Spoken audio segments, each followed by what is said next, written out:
Simone de Beauvoir, Le deuxième sexe, tome 1, Les faits et les mythes, première partie, Destin, chapitre 1er, Les données de la biologie, deuxième partie.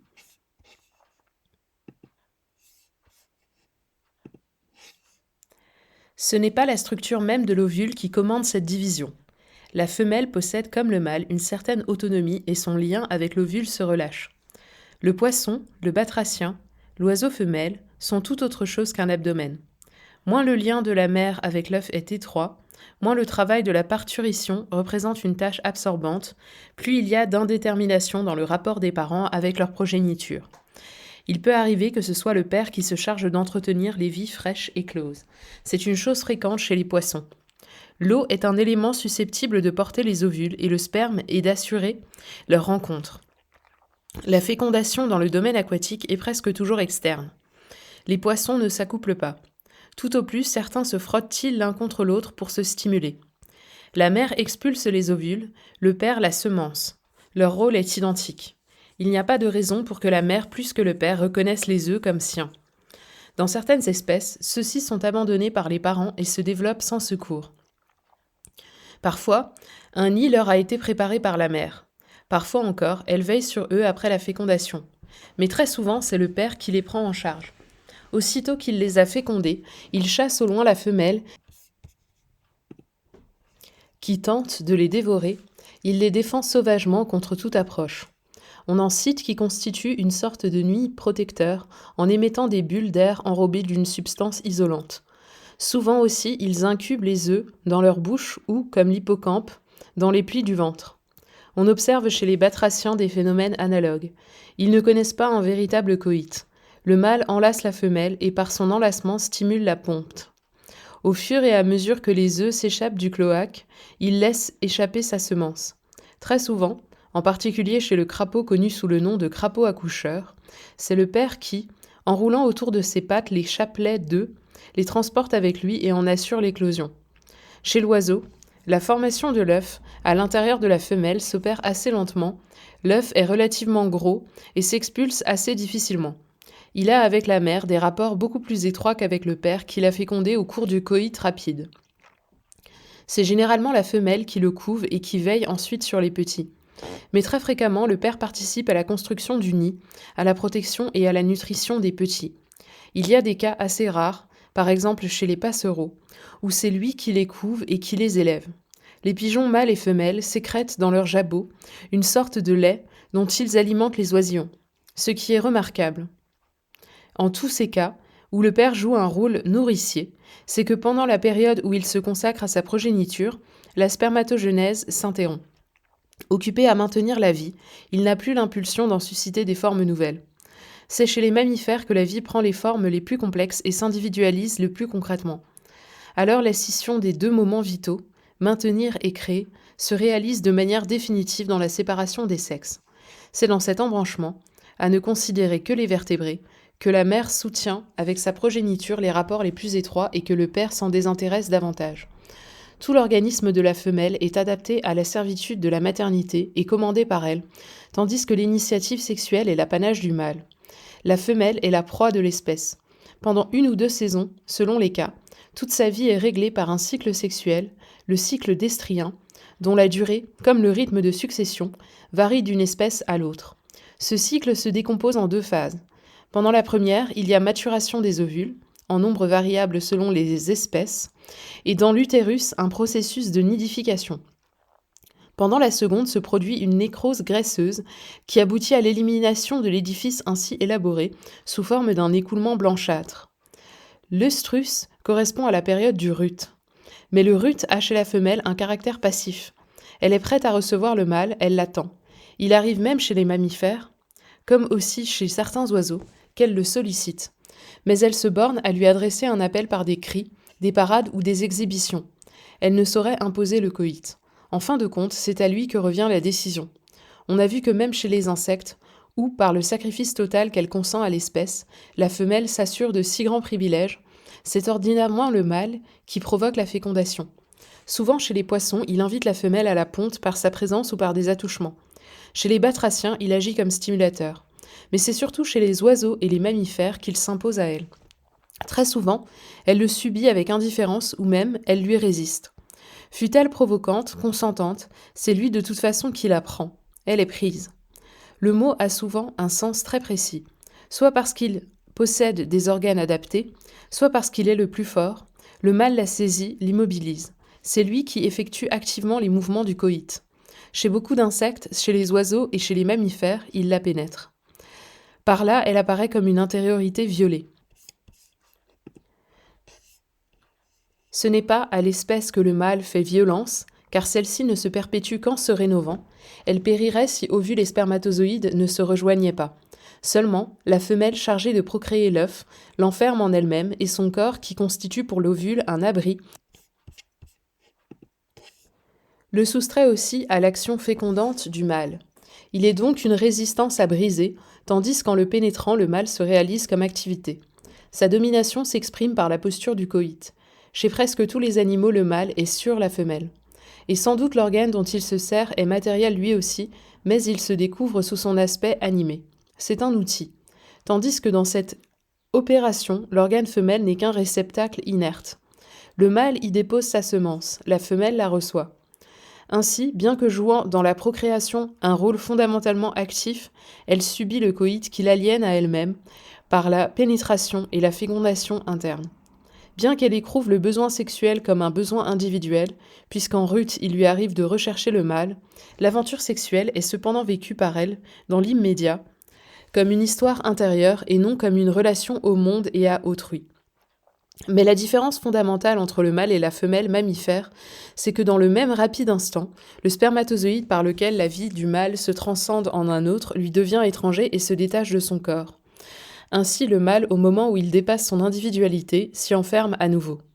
Au contraire, l'ovule a commencé à se séparer de la femelle lorsque, mûri, il s'est détaché du follicule pour tomber dans l'oviducte. Mais pénétré par un gamète étranger, il s'installe dans l'utérus. D'abord violée, la femelle est ensuite aliénée.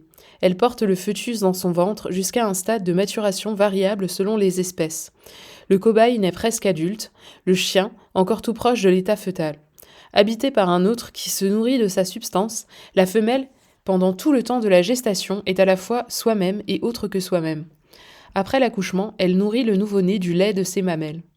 Si bien qu'on ne sait trop quand il peut être considéré comme autonome. Au moment de la fécondation, de la naissance, du sevrage, il est remarquable que plus la femelle apparaît comme un individu séparé, plus impérieusement la continuité vivante s'affirme par-delà toute séparation. Le poisson, l'oiseau qui expulse l'ovule vierge ou l'œuf fécondé sont moins en proie à leur progéniture que la femelle mammifère. Celle-ci retrouve une autonomie après la naissance des petits. Alors il s'établit entre elle et eux une distance. Et c'est à partir d'une séparation qu'elle se voue à eux. Elle s'occupe d'eux avec initiative et invention. Elle lutte pour les défendre contre les autres animaux et devient même agressive. Mais normalement, elle ne cherche pas à affirmer son individualité. Elle ne s'oppose pas au mâle ni aux autres femelles.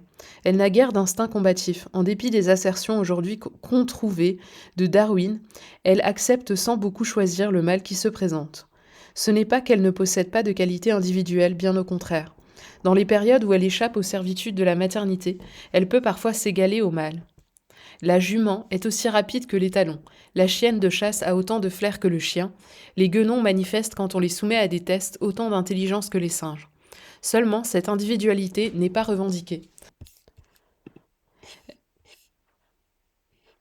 La femelle s'abdique au profit de l'espèce qui réclame cette abdication. Le destin du mâle est très différent. On vient de voir que dans son dépassement même, il se sépare et se confirme en lui-même. Ce trait est constant de l'insecte aux animaux supérieurs. Même les poissons et les cétacés qui vivent par bancs, moellement confondus au sein de la collectivité, s'en arrachent au moment du rut. Ils s'isolent et deviennent agressifs à l'égard des autres mâles. Immédiate chez la femelle, la sexualité est chez le mâle médiatisée. Il y a une distance qu'il comble activement entre le désir et son assouvissement. Il bouge, il cherche, il palpe la femelle, la caresse, l'immobilise avant de la pénétrer. Les organes qui servent aux fonctions de relation, locomotion et préhension sont souvent mieux développés chez lui.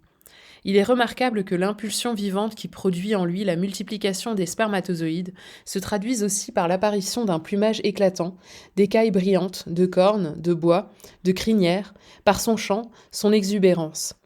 On ne pense plus que la livrée de noces qu'il revêt au moment du rut, ni que ses parades séductrices aient une finalité sélective. Mais elles manifestent la puissance de vie qui, avec un luxe gratuit et magnifique, s'épanouit alors chez lui. Cette générosité vitale, l'activité déployée en vue de l'accouplement, et dans le coït même, l'affirmation dominatrice de son pouvoir sur la femelle, tout contribue à poser l'individu comme tel au moment de son dépassement vivant. C'est en cela que Hegel a raison de voir chez le mâle l'élément subjectif tandis que la femelle demeure enveloppée dans l'espèce. Subjectivité et séparation signifient aussitôt conflit. L'agressivité est une des caractéristiques du mâle en rut. Elle ne s'explique pas par la compétition puisque le nombre des femelles est sensiblement égal à celui des mâles. C'est plutôt la compétition qui s'explique à partir de cette volonté combative. On dirait que, avant de procréer, le mâle, revendiquant comme proprement sien l'acte qui perpétue l'espèce, confirme dans sa lutte contre ses congénères la vérité de son individualité. L'espèce habite la femelle et absorbe une grande partie de sa vie individuelle. Le mâle, au contraire, intègre à sa vie individuelle les forces vivantes spécifiques. Sans doute, il subit lui aussi des lois qui le dépassent, il y a chez lui spermatogénèse et un rut périodique, mais ces processus intéressent beaucoup moins que le cycle d'estrien l'ensemble de l'organisme. La production des spermatozoïdes n'est pas une fatigue non plus que l'ovogénèse proprement dite. C'est le développement de l'œuf en un animal adulte qui est pour la femelle un travail absorbant. Le coït est une opération rapide et qui ne diminue pas la vitalité du mâle. Il ne manifeste à peu près aucun instinct paternel. Très souvent, il abandonne la femelle après l'accouplement. Quand il demeure près d'elle comme chef d'un groupe familial, famille monogamique, harem ou troupeau, c'est par rapport à l'ensemble de la communauté qu'il joue un rôle protecteur et nourricier. Il est rare qu'il s'intéresse directement aux enfants. Dans ces espèces favorables à l'épanouissement de la vie individuelle, l'effort du mâle vers l'autonomie, qui chez les animaux inférieurs cause sa perte, est couronné de succès. Il est généralement plus grand que la femelle, plus robuste, plus rapide, plus aventureux. Il mène une vie plus indépendante et dont les activités sont plus gratuites. Il est plus conquérant, plus impérieux. Dans les sociétés animales, c'est toujours lui qui commande. Dans la nature, rien n'est jamais tout à fait clair.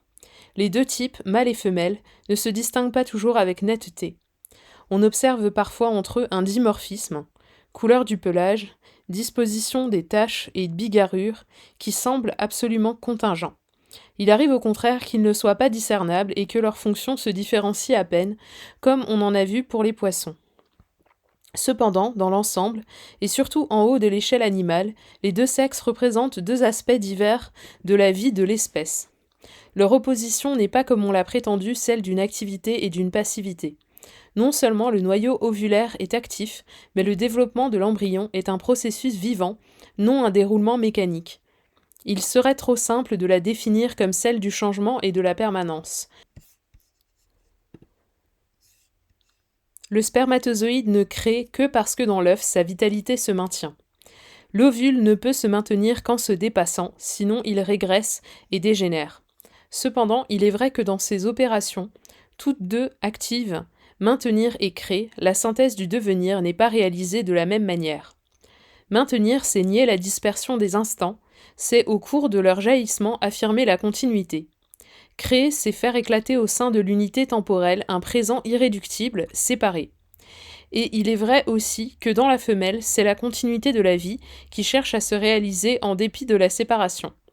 Tandis que la séparation en force neuve et individualisée est suscitée par l'initiative mâle. Il lui est donc permis de s'affirmer dans son autonomie.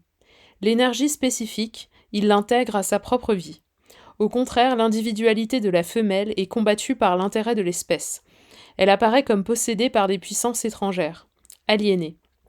Et c'est pourquoi, lorsque l'individualité des organismes s'affirme davantage, l'opposition des sexes ne s'atténue pas. Au contraire, le mâle trouve des chemins de plus en plus divers pour dépenser les forces dont il se rend maître. La femelle ressent de plus en plus son asservissement. Le conflit entre ses intérêts propres et celui des forces génératrices qui l'habitent s'exaspère. L'accouchement des vaches, des juments est beaucoup plus douloureux et dangereux que celui des souris, des lapines. La femme, qui est la plus individualisée des femelles, apparaît aussi comme la plus fragile, celle qui vit le plus dramatiquement sa destinée et qui se distingue le plus profondément de son mâle. Dans l'humanité comme dans la plupart des espèces, il naît à peu près autant d'individus des deux sexes, 100 filles pour 104 garçons. L'évolution des embryons est analogue. Cependant, l'épithélium primitif demeure neutre plus longtemps chez le fœtus femelle. Il en résulte qu'il est plus longtemps soumis à l'influence du milieu hormonal et que son développement se trouve plus souvent inversé. La plupart des hermaphrodites seraient des sujets génotypiquement féminins qui se seraient masculinisés ultérieurement. On dirait que l'organisme mâle se définit d'emblée comme mâle, tandis que l'embryon femelle hésite à accepter sa féminité.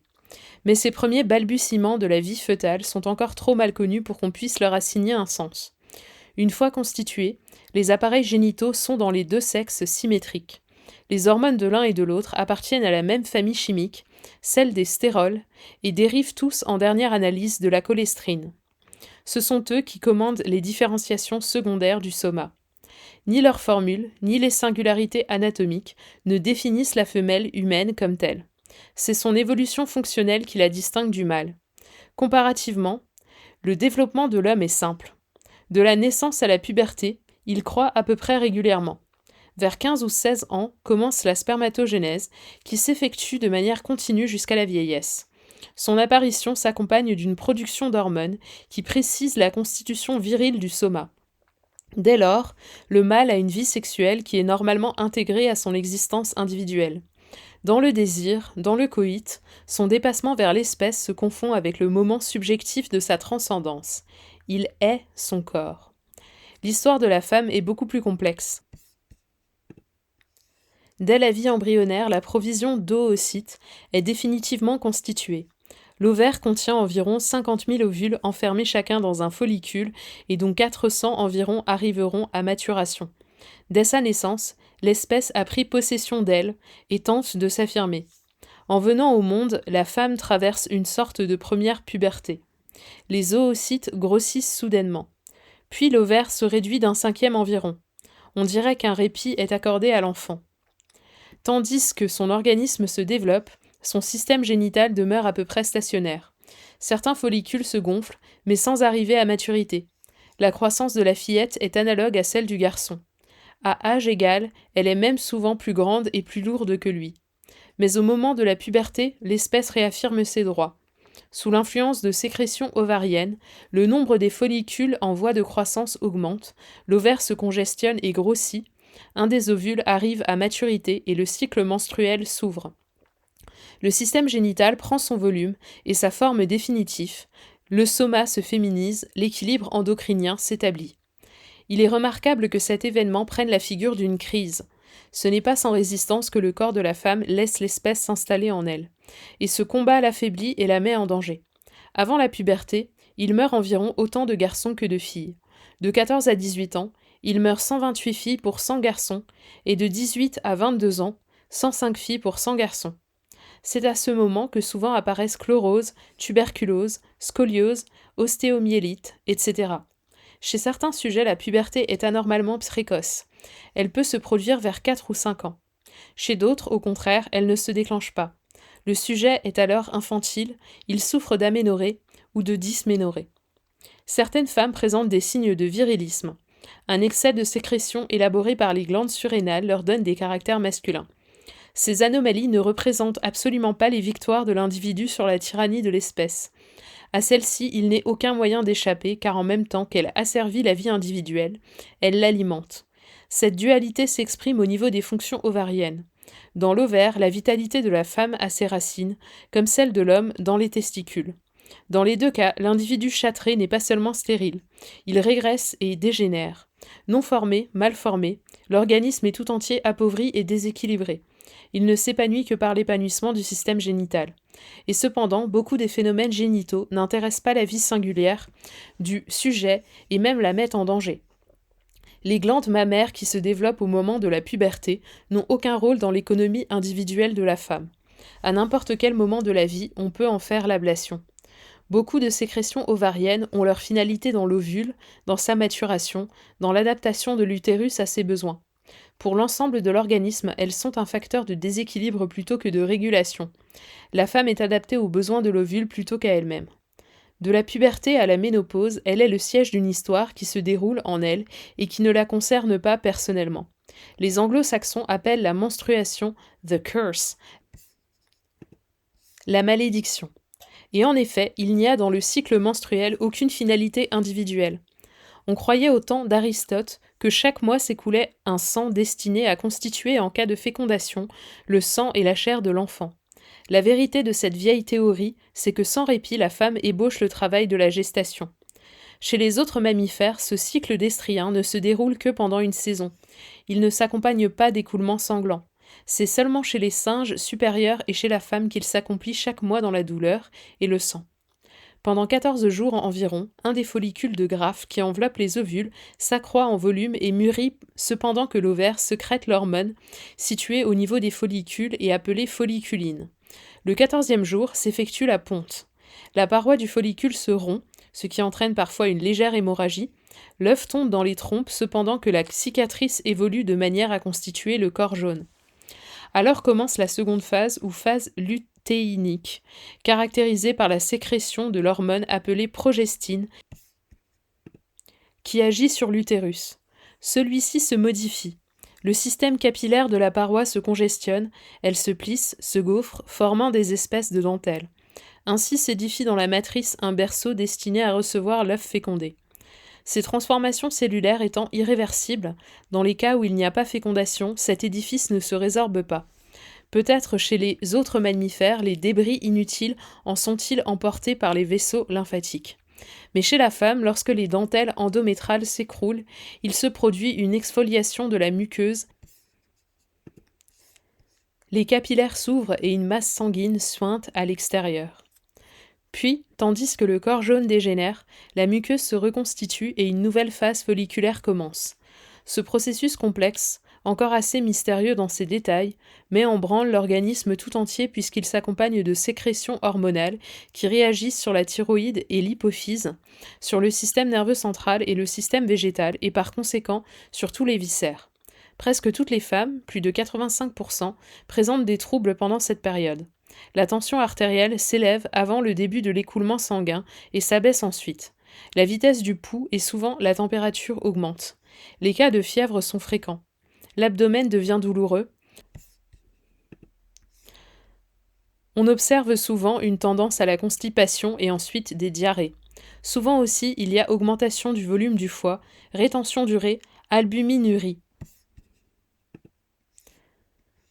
Beaucoup de sujets présentent une hyperémie de la muqueuse pituitaire, mal de gorge, et certains des troubles de l'ouïe et de la vue. La sécrétion de sueur est augmentée et s'accompagne au début des règles d'une odeur sui generis qui peut être très forte et persister pendant toute la menstruation. Le métabolisme basal est augmenté. Le nombre des globules rouges diminue. Cependant, le sang véhicule des substances généralement mises en réserve dans les tissus, en particulier des sels de calcium. La présence de ces sels réagit sur l'ovaire, sur la thyroïde qui s'hypertrophie, sur l'hypophyse qui préside à la métamorphose de la muqueuse utérine et dont l'activité se trouve accrue.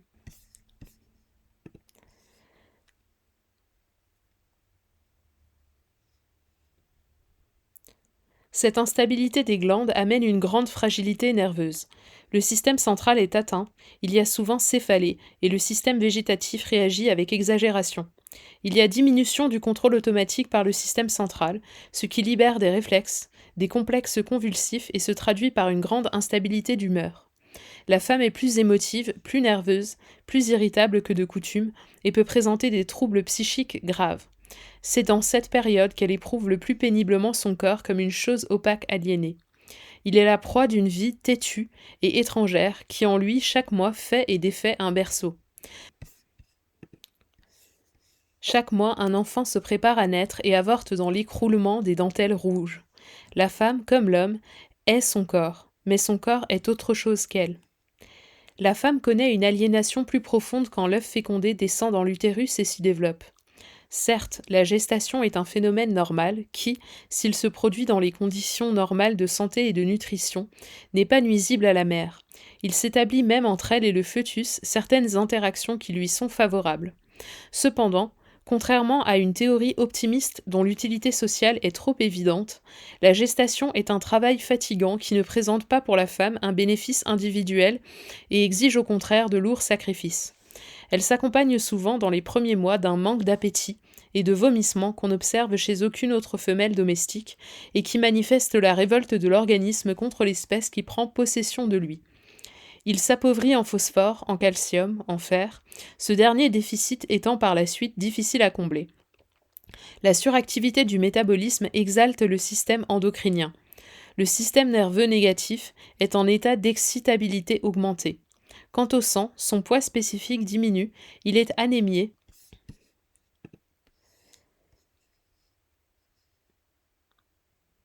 Il est analogue à celui des jeûneurs, des inaniciés, des personnes ayant subi des saignées répétées, des convalescents. Tout ce qu'une femme saine et bien nourrie peut espérer, c'est, après l'accouchement, de récupérer sans trop de peine ses dépenses. Mais souvent, il se produit au cours de la grossesse de graves accidents ou du moins de dangereux désordres. Et si la femme n'est pas robuste, si son hygiène n'est pas soigneuse, elle sera prématurément déformée et vieillie par les maternités. On sait combien le cas est fréquent dans les campagnes. L'accouchement lui-même est douloureux. Il est dangereux. C'est dans cette crise qu'on voit avec le plus d'évidence que le corps ne satisfait pas toujours l'espèce et l'individu ensemble. Il arrive que l'enfant meure, et aussi qu'en venant à la vie, il tue sa mère ou que sa naissance provoque en elle une maladie chronique. L'allaitement est aussi une servitude épuisante, un ensemble de facteurs, dont le principal est sans doute l'apparition d'une hormone, la progestine, amène dans les glandes mammaires la sécrétion du lait. La montée en est douloureuse, elle s'accompagne souvent de fièvre, et c'est au détriment de sa propre vigueur que la nourrice alimente le nouveau-né. Le conflit espèce-individu, qui dans l'accouchement prend parfois une figure dramatique, donne au corps féminin une inquiétante fragilité. On dit volontiers que les femmes, ouvrez les guillemets, ont des maladies dans le ventre. Et il est vrai qu'elles enferment en elles un élément hostile, c'est l'espèce qui les ronge. Beaucoup de leurs maladies ne résultent pas d'une infection d'origine externe, mais d'un dérèglement interne. Ainsi, les fausses métrites sont produites par une réaction de la muqueuse utérine à une excitation ovarienne anormale. Si le corps jaune persiste au lieu de se résorber après la menstruation, il provoque des salpingites et des endométrites, etc. C'est encore par une crise difficile que la femme échappe à l'emprise de l'espèce. Entre 45 ans et 50 ans se déroulent les phénomènes de la ménopause, inverses de ceux de la puberté. L'activité ovarienne diminue et même disparaît. Cette disparition entraîne un appauvrissement vital de l'individu. On suppose que les glandes cataboliques, thyroïde et hypophyse s'efforcent de suppléer aux insuffisances de l'ovaire. Ainsi observe-t-on, à côté de la dépression, du retour d'âge des phénomènes de sursaut.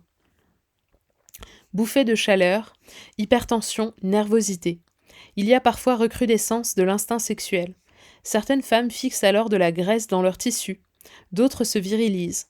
Chez beaucoup, un équilibre endocrinien se rétablit. Alors la femme se trouve délivrée des servitudes de la femelle. Elle n'est pas comparable à un eunuque, car sa vitalité est intacte. Cependant, elle n'est plus la proie de puissance qui la déborde. Elle coïncide avec elle-même. On dit parfois que les femmes âgées constituaient un troisième sexe. Et en effet, elles ne sont pas des mâles, mais ne sont plus des femelles. Et souvent, cette autonomie physiologique se traduit par une santé, un équilibre, une vigueur qu'elles ne possédaient pas auparavant. Aux différenciations proprement sexuelles se superposent chez la femme des singularités qui en sont plus ou moins directement les conséquences. Ce sont des actions hormonales qui déterminent son soma. En moyenne, elle est plus petite que l'homme, moins lourde, son squelette est plus grêle, le bassin plus large, adapté aux fonctions de la gestation et de l'accouchement. Son tissu conjonctif fixe des graisses et ses formes sont plus arrondies que celles de l'homme. L'allure générale, morphologie, peau, système pileux, etc. est nettement différente dans les deux sexes. La force musculaire est beaucoup moins grande chez la femme, environ les 2/3 de celle de l'homme. Elle a une moindre capacité respiratoire. Les poumons, la trachée et le larynx sont moins grands chez elle. La différence du larynx entraîne aussi la différence des voix. Le poids spécifique du sang est moindre chez les femmes. Il y a moindre fixation d'hémoglobine, elles sont donc moins robustes, plus disposées à l'anémie. Leur pouls bat plus vite, leur système vasculaire est plus instable, elles rougissent aisément. L'instabilité est un trait frappant de leur organisme en général. Entre autres, il y a chez l'homme stabilité dans le métabolisme du calcium, tandis que la femme fixe beaucoup moins de sel de chaux, elle en élimine pendant les règles et pendant la grossesse. Il semble que les ovaires aient, touchant le calcium, une action catabolique. Cette instabilité amène des désordres dans les ovaires et dans la thyroïde qui est plus développée chez elle que chez l'homme. Et l'irrégularité des sécrétions endocrines réagit sur le système nerveux végétatif. Le contrôle nerveux et musculaire est imparfaitement assuré. Ce manque de stabilité et de contrôle entraîne leur émotivité, directement liée aux variations vasculaires. Battements de cœur, rougeur, etc. Elles sont par là sujettes aux manifestations convulsives. Larmes, fou rire, crises de nerfs. On voit que beaucoup de ces traits proviennent encore de la subordination de la femme à l'espèce. C'est là la conclusion la plus frappante de cet examen. Elle est de toutes les femelles mammifères celle qui est le plus profondément aliénée et celle qui refuse le plus violemment cette aliénation. En aucune, l'asservissement de l'organisme à la fonction reproductrice n'est plus impérieux ni plus difficilement accepté. Crise de la puberté et de la ménopause, malédiction mensuelle, grossesse longue et souvent difficile, accouchement douloureux et parfois dangereux, maladie, accidents sont caractéristiques de la femelle humaine. On dirait que son destin se fait d'autant plus lourd qu'elle se rebelle contre lui davantage en s'affirmant comme individu. Si on la compare au mâle, celui-ci apparaît comme infiniment privilégié. Sa vie génitale ne contrarie pas son existence personnelle, elle se déroule d'une manière continue, sans crise et généralement sans accident. En moyenne, les femmes vivent aussi longtemps que lui, mais elles sont beaucoup plus souvent malades et il y a de nombreuses périodes où elles n'ont pas la disposition d'elles-mêmes. Ces données biologiques sont d'une extrême importance. Elles jouent dans l'histoire de la femme un rôle de premier plan, elles sont un élément essentiel de sa situation. Dans toutes nos descriptions ultérieures, nous aurons à nous y référer. Car le corps étant l'instrument de notre prise sur le monde se présente tout autrement selon qu'il est appréhendé d'une manière ou d'une autre. C'est pourquoi nous les avons si longuement étudiées. Elles sont une des clés qui permettent de comprendre la femme. Mais ce que nous refusons, c'est l'idée qu'elle constitue pour elle un destin figé. Elles ne suffisent pas à définir une hiérarchie des sexes. Elles n'expliquent pas pourquoi la femme est l'autre. Elles ne la condamnent pas à conserver à jamais ce rôle subordonné. On a prétendu souvent que la seule physiologie permettait de répondre à ces questions. La réussite individuelle a-t-elle les mêmes chances dans les deux sexes ? Lequel joue dans l'espèce le rôle le plus important ? Mais le premier de ces problèmes ne se présente pas du tout de la même manière pour la femme et pour les autres femelles, car les animaux constituent des espèces données dont il est possible de fournir des descriptions statiques. Il suffit de grouper des observations pour décider si la jument est ou non aussi rapide que les talons, si les chimpanzés mâles réussissent les tests intellectuels mieux que leurs compagnes. Tandis que l'humanité est sans cesse en devenir. Il y a eu des savants matérialistes qui ont prétendu poser le problème d'une manière purement statique. Imbu de la théorie du parallélisme psychophysiologique, ils ont cherché à établir des comparaisons mathématiques entre les organismes mâles et femelles. Et ils imaginaient que ces mesures définissaient immédiatement leur capacité fonctionnelle. Je citerai un exemple des discussions oiseuses qu'a suscité cette méthode. Comme on supposait que, de quelque mystérieuse façon, le cerveau sécrète la pensée, il a semblé très important de décider si le poids moyen de l'encéphale féminin est ou non moindre que celui de l'encéphale mâle. On a trouvé qu'en moyenne, le premier pèse 1220 grammes et le second 1360. Le poids de l'encéphale féminin variant de 1000 à 1500 grammes et celui des hommes de 1150 à 1700. Mais le poids absolu n'est pas significatif. C'est du poids relatif qu'on a donc résolu de tenir compte. On trouve qu'il est de 1 sur 48,4 chez l'homme et de 1 sur 44,2 pour la femme. Elle serait donc avantagée. Non, il faut encore rectifier. En de telles comparaisons, c'est l'organisme le plus petit qui semble toujours privilégié. Pour faire correctement abstraction du corps en comparant deux groupes d'individus, il faut diviser le poids de l'encéphale par la puissance 0,56 du poids du corps s'ils appartiennent à la même espèce. On considère qu'hommes et femmes représentent deux types différents. On arrive donc au résultat suivant. Pour l'homme, 2 points. P, 0,56 égale 498. 1360 divisé par 498 égale 2,73. Pour la femme, 2 points. P, 0,56 égale 446. 1220 divisé par 446 égale 2,74. On aboutit à l'égalité. Mais ce qui enlève beaucoup d'intérêt à ces débats soigneux, c'est que nul rapport n'a pu être établi entre le poids de l'encéphale et le développement de l'intelligence. On ne saurait pas davantage donner une interprétation psychique des formules chimiques qui définissent les hormones mâles et femelles. Quant à nous, nous rejetons catégoriquement l'idée d'un parallélisme psychophysiologique. C'est une doctrine dont les fondements ont été depuis longtemps et définitivement sapés. Si je la signale, c'est que, philosophiquement et scientifiquement ruinée, elle hante encore bien des esprits. On a vu que traîne encore en certains de plus antiques survivances. Nous refusons aussi tout système de référence qui sous-entend l'existence d'une hiérarchie naturelle de valeurs, par exemple d'une hiérarchie évolutive. Il est oiseux de se demander si le corps féminin est ou non plus infantile que celui de l'homme, s'il se rapproche plus ou moins de celui des primates supérieurs, etc. Toutes ces dissertations qui mélangent un vague naturalisme avec une éthique ou une esthétique encore plus vague ne sont que pur verbiage. C'est seulement dans une perspective humaine qu'on peut comparer dans l'espèce humaine la femelle et le mâle. Mais la définition de l'homme, c'est qu'il est un être qui n'est pas donné, qui se fait être ce qu'il est.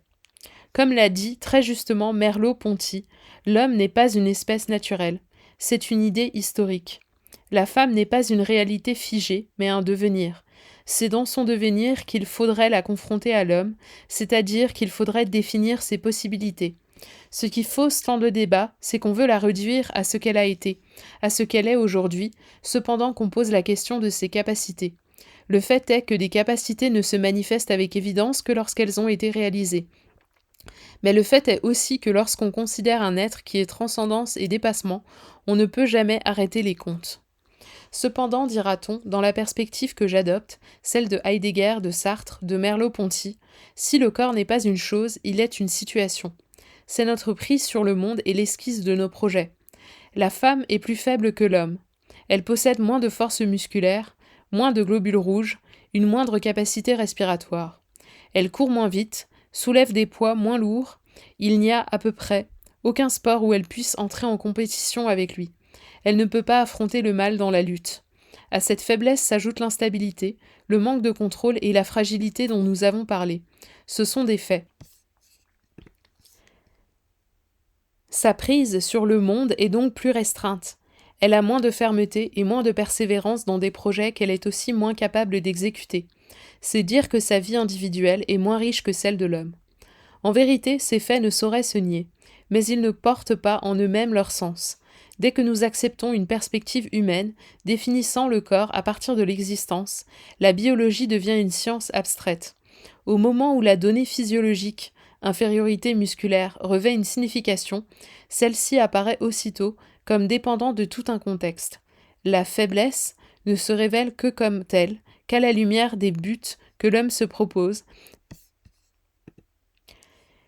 des instruments dont il dispose et des lois qu'il s'impose. S'il ne voulait pas appréhender le monde, l'idée même de prise sur les choses n'aurait pas de sens. Quand dans cette appréhension le plein emploi de la force corporelle n'est pas exigé, au-dessous du minimum utilisable, les différences s'annulent. Là où les mœurs interdisent la violence, l'énergie musculaire ne saurait fonder une domination. Il faut des références existentielles, économiques et morales pour que la notion de faiblesse puisse être concrètement définie. On a dit que l'espèce humaine était une antiphysis. L'expression n'est pas tout à fait exacte car l'homme ne saurait contredire le donné, mais c'est par la manière dont il l'assume qu'il en constitue la vérité. La nature n'a de réalité pour lui qu'en tant qu'elle est reprise par son action. Sa propre nature ne fait pas exception. Pas plus que sa prise sur le monde, il n'est possible de mesurer dans l'abstrait la charge que constitue pour la femme la fonction génératrice. Le rapport de la maternité à la vie individuelle est naturellement réglé chez les animaux par le cycle du rut et des saisons.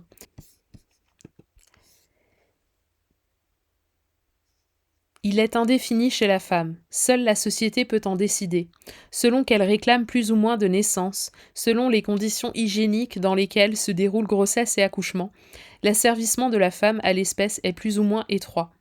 Ainsi, si l'on peut dire que parmi les animaux supérieurs, l'existence individuelle s'affirme plus impérieusement chez le mâle que chez la femelle, dans l'humanité, les possibilités individuelles dépendent de la situation économique et sociale. De toute manière, il n'arrive pas toujours que les privilèges individuels du mâle lui confèrent au sein de l'espèce la supériorité. La femelle reconquiert dans la maternité une autre sorte d'autonomie. Quelquefois, il impose sa domination. C'est le cas par exemple des singes étudiés par Zuckerman. Mais souvent, les deux moitiés du couple mènent une vie séparée. Le lion partage avec la lionne à égalité les soins du foyer. Ici encore, le cas de l'espèce humaine ne se laisse réduire à aucun autre. Ce n'est pas comme individus que les hommes se définissent d'abord. Jamais hommes et femmes ne se sont défiés en combat singulier. Le couple est un Mitsein originel, et lui-même apparaît toujours comme un élément fixe ou transitoire d'une collectivité plus vaste. Au sein de ces sociétés, qui du mâle ou de la femelle est le plus nécessaire à l'espèce? Au niveau des gamètes, au niveau des fonctions biologiques du coït et de la gestation, le principe mâle crée pour maintenir, le principe femelle maintient pour créer. Que devient cette division dans la vie sociale? Pour les espèces fixées à des organismes étrangers ou à des substrata, pour celles à qui la nature dispense des aliments en abondance et sans effort, le rôle du mâle se borne à la fécondation. Quand il faut quêter, chasser, lutter pour assurer la nourriture nécessaire aux petits, le mâle concourt souvent à leur entretien. Ce concours devient absolument indispensable dans une espèce où les enfants demeurent incapables de subvenir à leurs besoins longtemps après que la mère a cessé de les allaiter, alors que le travail du mâle prend une extrême importance. Les vies qu'il a suscitées ne se maintiendraient pas sans lui. Il suffit d'un mâle pour féconder chaque année quantité de femelles. Mais pour qu'après leur naissance, les enfants survivent, et pour les défendre contre les ennemis, pour arracher à la nature tout ce dont ils ont besoin, ce sont les mâles qui sont nécessaires. L'équilibre des forces productrices et des forces reproductrices se réalise différemment aux divers moments économiques de l'histoire humaine, et il conditionne le rapport du mâle et de la femelle aux enfants et par suite entre eux. Mais nous sortons alors du domaine de la biologie. À sa seule lumière, on ne saurait poser la primauté d'un des sexes quant au rôle qu'il joue pour perpétuer l'espèce. Enfin, une société n'est pas une espèce. En elle, l'espèce se réalise comme existence. Elle se transcende vers le monde et vers l'avenir. Ses mœurs ne se déduisent pas de la biologie. Les individus ne sont jamais abandonnés à leur nature, ils obéissent à cette seconde nature qu'est la coutume et dans laquelle se reflètent des désirs et des craintes qui traduisent leur attitude ontologique. Ce n'est pas en tant que corps, c'est en tant que corps assujetti à des tabous, à des lois, que le sujet prend conscience de lui-même et s'accomplit. C'est au nom de certaines valeurs qu'il se valorise. Et encore une fois, ce n'est pas la physiologie qui saurait fonder des valeurs. Plutôt, les données biologiques revêtent celles que l'existant leur confère. Si le respect ou la peur qu'inspire la femme interdisent d'user de la violence envers elle, la supériorité musculaire du mâle n'est pas source de pouvoir.